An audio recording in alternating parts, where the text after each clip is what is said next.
Hey there, welcome to the West 7th Wool Podcast. Hello. This is a show about our local yarn shop here in Fort Worth, Texas, West 7th Wool. I'm Amy. I'm Hunter.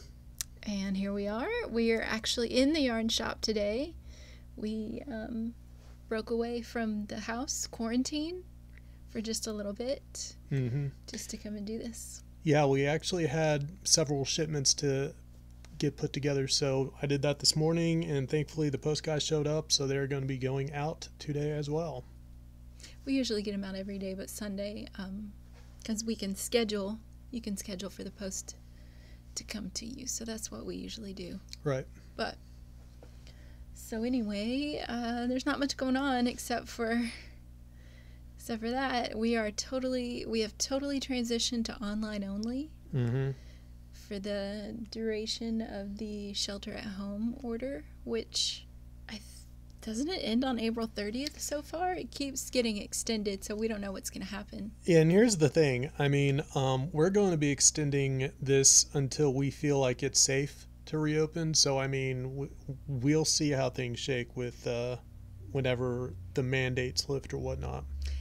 Right now, we have 4 employees. They're all at home right now, and they're contributing still, and they're doing hard work still. So they're at home. So Hunter is typically the only person at the shop. I answer emails and try to help out on social media messaging and things. So it's kind of just, it's not as, we don't have all the resources that we used to have. No, we don't. So, and most people have been pretty understanding about that. Yeah. Yeah, it leads to some delays sometimes, but it's not by very long. So Yeah. And we understand that shopping online is really hard. And we've already discussed previously how we've been working on the website to make things a little bit more intuitive for you guys. Yeah. But if you, I'm happy to put together colors and do things like that. You might have to give me a day or two because I am homeschooling 2 children right now as well. So, and cooking and cleaning and all that good stuff. So it may take us a little bit longer than usual, but hey, you got time, right? We've all got time. All right. So what do you want to talk about today? Well, unsurprisingly, there's not a whole lot new into the shop. We do have a couple of things I can feature right quick. We got a new shipment of Frabjous in, it was probably closer to a couple weeks ago. So this is Wonderland Yarns and Frabjous Fibers? Yes, and we got specifically their mini skein packs. You brought cellophane for me. I know, and this is how they came. And I'm bringing these out because these are 3 new colors that we have. They used to have Neons 1 and 2 different kits. They appear to have combined them into Neons. What's it called? In a nutshell, Neons. So that's that. And this one, speckles. That's nice. This one is Breakfast Tea. We used to have a different tea, but they discontinued that. So I brought in Breakfast Tea. And then we also have them in Mad Hatter, which is Sport Weight. And they used to have Dark Rainbow 1 and 2. This is Dark Rainbow in a nutshell. Interesting. And I got excited when he brought cellophane because if you've watched our podcast before, and many of you have, thank you, you'll notice that we like to crinkle cellophane in front of the mic. Sorry about that. You're not sorry. We even put down something to stop from banging on the table because we're trying to get better at our sound. All right, I wanted to talk about some beginner knitter kits. We still have a few. I think I might take some of these apart. These were for children. We have 3 of these left, and they were by the Dream and Color people put these together. They're a pair of size 8 straight needles, which we do actually have a lot. Great for beginners. It's a little bit of a merino wool and some actual wool roving, and I think this looks really rustic. There's a lot of vegetable matter in there, but what you do with this is you use it as stuffing because the pattern is a square. You teach, it's a cute little book that goes with it. You teach your new student to knit a square, and there's a little story that goes with it, but you end up with a little cat after you sew it together, so that's what the stuffing is for. And we've done this class before. We've done this with a little rabbit, which would have been cute for Easter. But it kind of goes off, and we don't have those books over here anymore either, but the books where it's knit a square and make all kinds of stuffed animals with it. You remember that one? Yeah. Hang on. All right. Well, the mail guy just drove off without picking up our packages, so they'll go out tomorrow. Sometimes things just don't work out the way you want them to. Yep. Yeah, I saw him driving off. I was like, hang on, did you get the packages? No. The answer was no. He even stopped by the door and said, here's your mail. I'll come back for these packages. Yeah, I mean, that's not the first time that that's happened with, a different carrier as well. Sometimes, in fairness, they just forget. They're busy. They probably have their own concerns going on right now, understandably. So we're all rolling with the punches. True. All right, next thing, besides the beginner kits, are those online? I'll make sure that they are. Okay. And then if you need help putting together a beginner kit, just email me, and I can help you put something together. All right, next thing I wanted to talk about was summer yarns. Cool. Are you making a summer t-shirt, Hunter? Nope. If you were, what would you use? I'd use a lot of negative ease. We're similar in that way. I don't like a lot of positive ease. There's some things that I like. I like a lot of Andrea Mowry's positive ease things, but otherwise I just kind of feel it's comfortable though. The Weekender, I think I would make that. I think not for summer, probably. But we say that, and today is what, April 13th, and it's 55 degrees outside. Yeah, I'm wearing one of my thick sweaters. I think this is the Emma version C or A. Anyway, I wanted to talk about this Malabrigo Susuro. It's a DK or sport. I feel like it's more sport. It's not as thick as a DK. And it is a silk merino wool and linen. It's got a really interesting rustic look to it, but it feels very soft. It's that silk in there. And I think that would make a nice, maybe like drapey tunic. It's not going to give you that negative ease bounce that you like in a t-shirt, but it would make a nice drapey tunic, or like a neckerchief, like a thin long wrap that you might want to put over your shoulders on the patio when it gets cooler at nighttime. Yeah. And then we've got this Rainbow Beach, which also it says it's a number 2. It's in our sport area, but I feel like it's more fingering weight, honestly. What do you think? But it's one of those, it's 100% superwash wool, so it's not like a linen or cotton, but it is very thin, which works great. Any kind of fingering weight yarn, even 100% wool, is great. Yeah, for the summer. That does seem rather close to a fingering weight. And, as a reminder, we talk about all the time, every weight is really a range. So, I mean, it could just be kind of skewing towards the thinner side of sport. Yeah. What does it say for gauge? It says US 3 is 23 to 26 stitches. Yeah, and fingering is typically 28 to 32, 27 to 32, that range. So it is technically, per their information, a little thicker. But it looks really thin. But what I also wanted to point out is that it has these, it's 2 different strands of color applied together, which we're seeing a lot in a few different brands these days, which is really pretty for color work. So if you use a solid and then you have this interesting plied yarn to go with the solid, you get all this range of colors in your color work, and it's really pretty. We've seen a lot of we've seen hats and sweaters and lots of interesting things with this. And yeah, so those are some summer yarns. Cool. The other thing I wanted to talk about was a knit along. Louis Borda, aka Brooklyn Boy Knits, is doing his first ever knit along. It's going to be on YouTube on April 25th is the kickoff date. Cool. The pattern is the Masalo shawl. And here is what it looks like. It is a fun slip stitch shawl.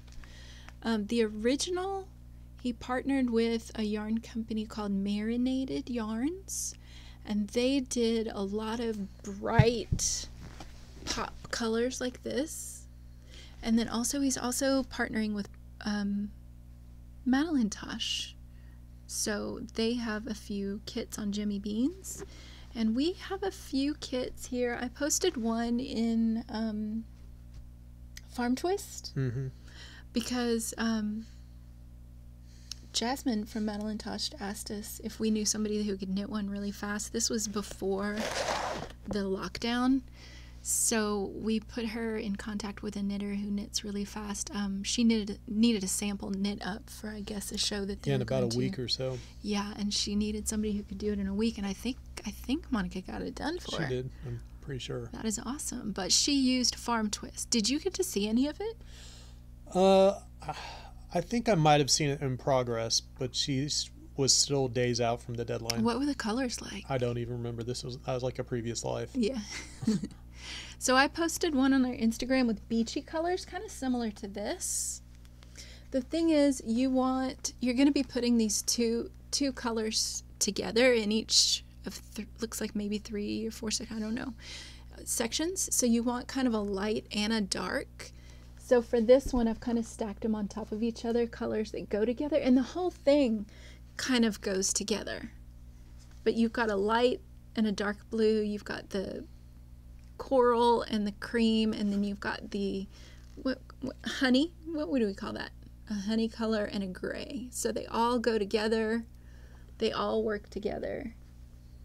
So there's one that goes kind of, it's like a muted summery one, and this one is similar to the ones that the Marinated Yarn kit put together. This is all Madeline Tosh High Twist, I think, which is a DK. We also have a little bit of Long Rider DK. We also have some Madeline Tosh DK. Yep, along with the Farm Twist. And the Farm Twist. So we've got 4 different DKs. And all of them except for the Farm Twist, I feel like you could mix together. Absolutely. Yeah. You could probably even mix in vintage if you want to get a little crazy about it. Nobody wants to get that crazy. Yep. Back at the Tosh store, they used to interchange DK and worsted in the Tosh bases because they felt they were so similar to each other. The DK is a heavy DK. Yeah. So this one I might pair, let's see. What would I pair together? Oh, here we go. I might pair together the 2 greens, the oranges, light orange, dark orange, and then the purple and the gray. But this gives you more of, or maybe they did it a different way. This gives you more of the jewel tone look, like they kind of have it in the original. Like a carnival crazy thing going on. So that's jewel tones, and this is more like beach palette. Cool. Which one do you like, Hunter? That's a hard call. Maybe the beach palette. Yeah, it's a nice one. So I do like the greens in the other one. And I think you would if you bought a skein of DK for each color, you would have enough to do 2 shawls.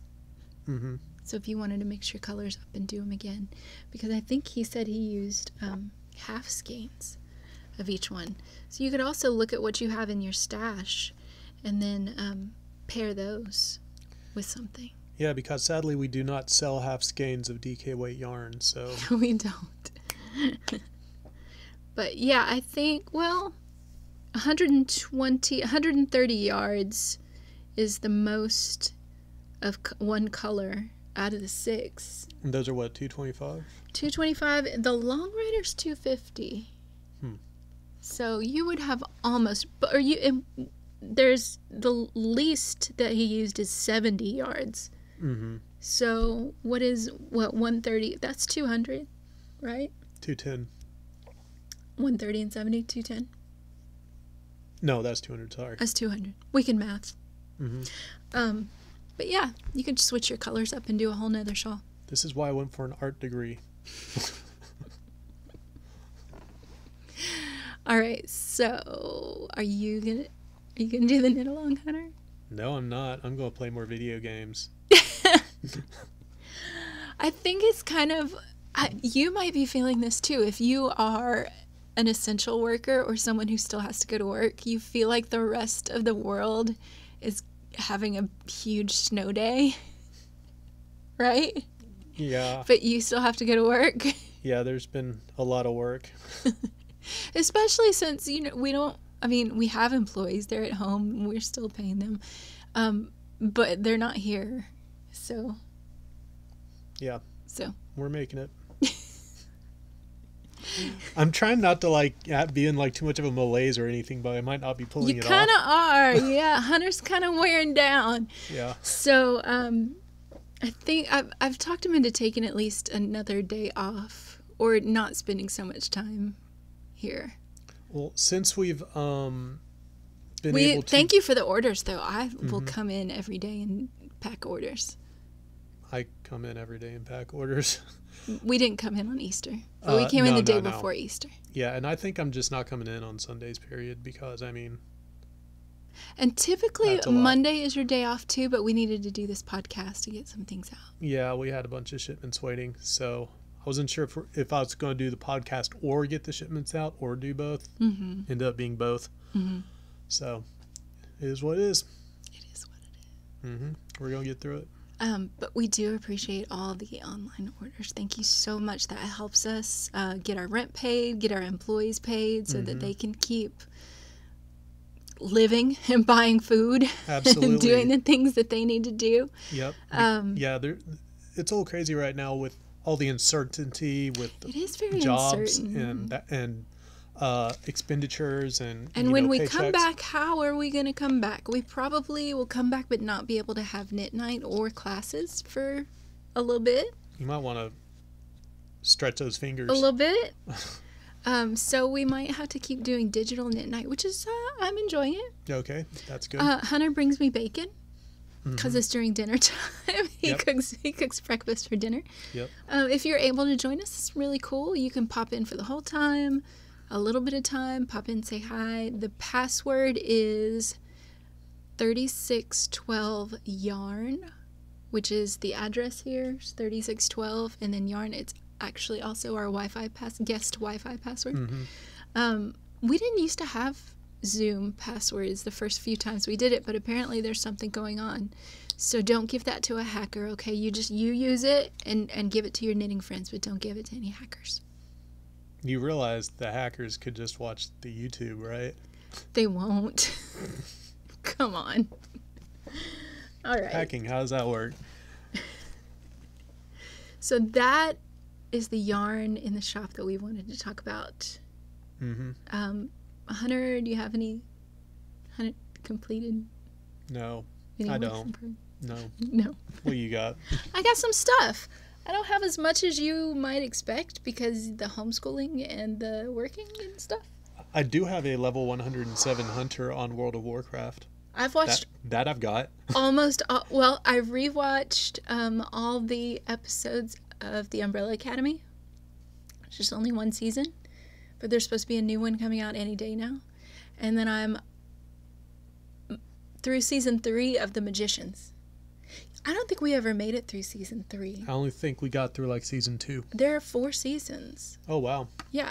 That is a show that used to be on Sci-Fi, and then we cut the cable. And now it's on Netflix. It is not a kid's show, although it is about a magic school. It's about a magic school with young adults. It's a college age, so you can imagine the shenanigans that they get up to. I've got one finished project?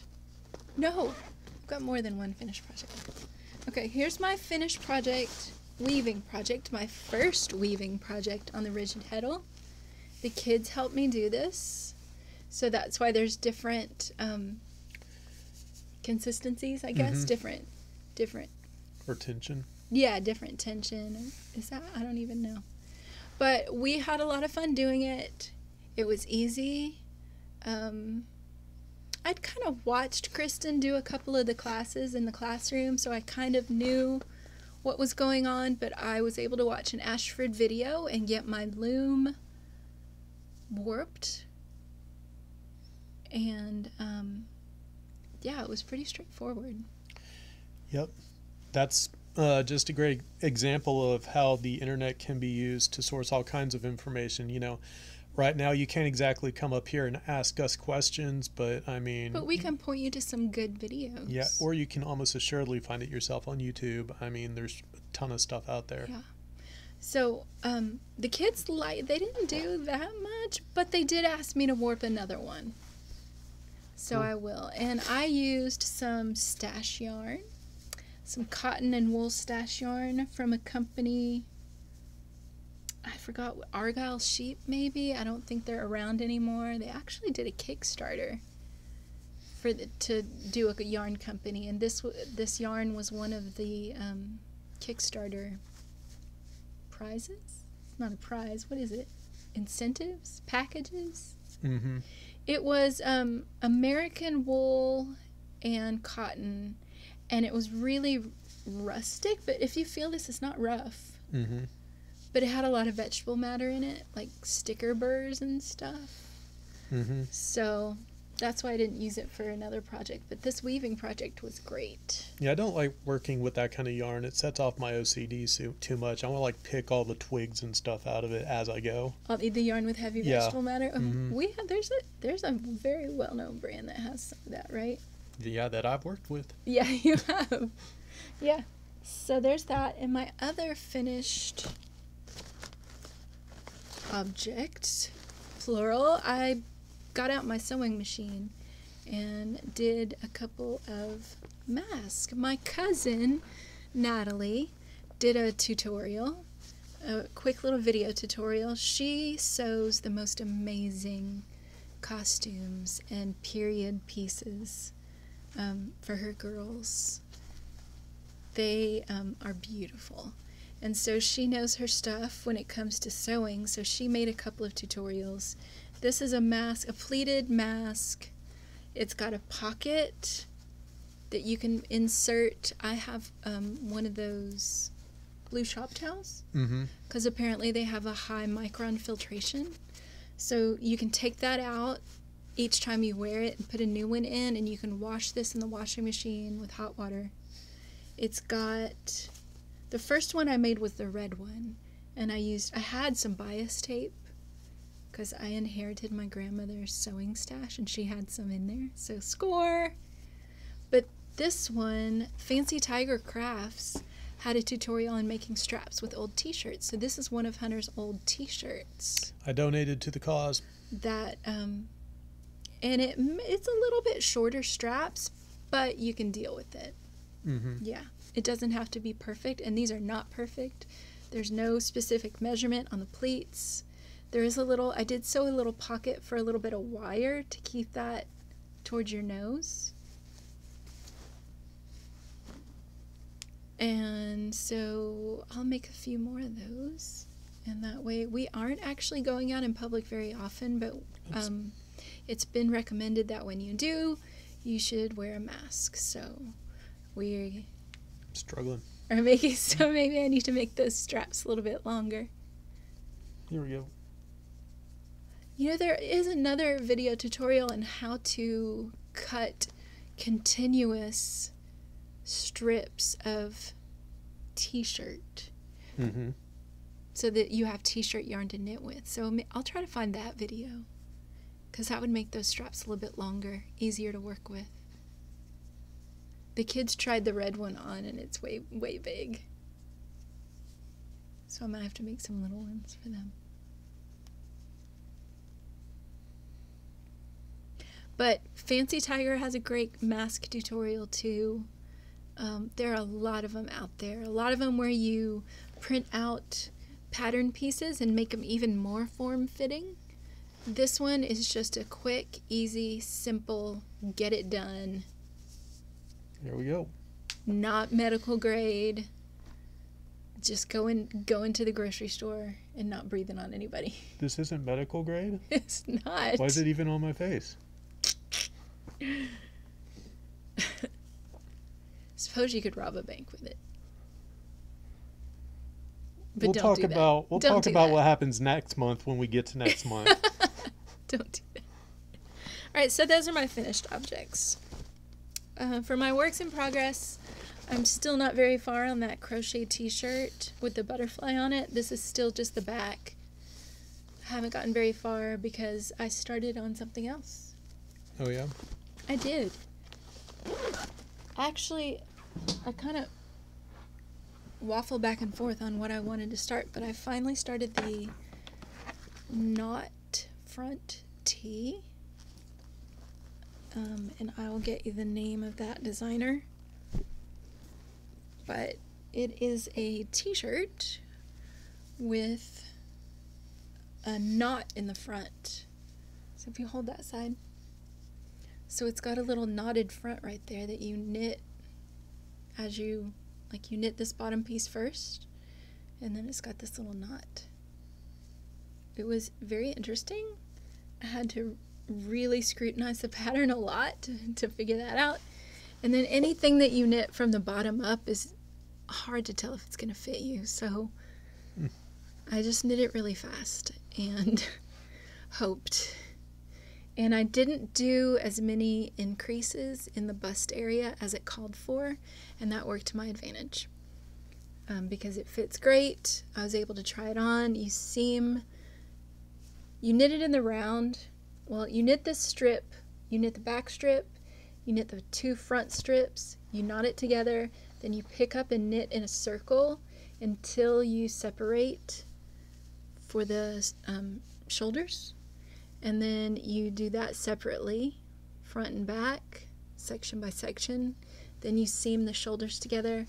Then you pick up the sleeves, and I'm doing these are cap sleeves. So you pick up all around, but you do short rows on the top, and that kind of builds your sleeve. And then you'll go all the way around. And then I'll have to do the neck, and then I'll be done. Cool. Knot front tee. K-N-O-T. And I'm using some Suburban Stitcher that I had in my stash. I think it's just going to be 2 skeins. I did alternate my skeins because this one was a little bit darker than this one. So I did that. I'm not alternating the sleeves because that's just too much. Ain't nobody got time for that. Cool. I hate alternating skeins. Do you? It's okay. I mean, if you want it to look right, you should, but... It's not my first choice. I don't know that it's anybody's first choice, These but I mean... skeins were 460 yards each, so that's a lot of yarn. That is. So, yeah. Thanks, Diane. Where did I get this? I got some of this at Hill Country, and then I think I bought another skein of it at the East Texas Fiber Festival. Oh, thanks. I need that. So now is the time on the podcast where we give away things, right? Yes, so the giveaway this week is this Regia Cotton Tutti Frutti. The color is watermelon. Can you say that again? Regia Cotton Tutti Frutti. Tutti Frutti. You said Tutti Frutti. Maturity level is just... also paired with the Sucra Sucra watermelon right there. We had 37 comments. You got a random number generator? I do. Okay, go. 34. Oh my god. I got this person. Okay. Has that person won before? Yes. Well, she just won again. Carla Bargoon. Yay, you are Carla. the winner. Congratulations. Thank you for watching and thank you for commenting. Our questions, let's see. Oh, what has been challenging for you? What have you been doing different? And she said, coming up with meal ideas. Yeah, I feel you. That's a struggle. I feel you. Let's see. Yeah. stuff is hard to find in the grocery stores. Mm-hmm. I feel you. So what's our question going to be this time? All right, this week's question is, how was your Easter? What did we do? Well, we had a special meal, and we quarantined ourselves safely at home. The kids got Easter baskets. Mm-hmm. Yeah. I went for a run. You know what else we did is we all decorated large Easter eggs. I traced some manila paper, which my kids like to call vanilla paper. Do your kids like to call it vanilla? I'm sure you know some kids like to call it vanilla paper. But it's manila paper, and I have a problem with craft stashes. Can confirm. They come in handy though, wouldn't you say? Yep. It's saved us a time or two, especially when shipping things. Sometimes we'd ship boxes, and I hoard boxes, and we need something to put over the top so that you don't slice through and slice your yarn. So I had extra cardboard. And I had the vanilla paper that we made Easter eggs, and we put them in different windows throughout the house so that when neighborhood kids are having a walk, they can find. Kind of like an Easter egg. Easter egg hunt. Easter egg hunt. So that's what we did. How was your Easter? Did you do anything fun or exciting like that? Or did you just binge watch Netflix? Or did you just play a bunch of video games? Or did you knit? Or weave or crochet or spin? All right, that's it from us. Have a great week. Have a great 2 weeks. Hang in there, and we'll see you on the other side. Bye. Bye.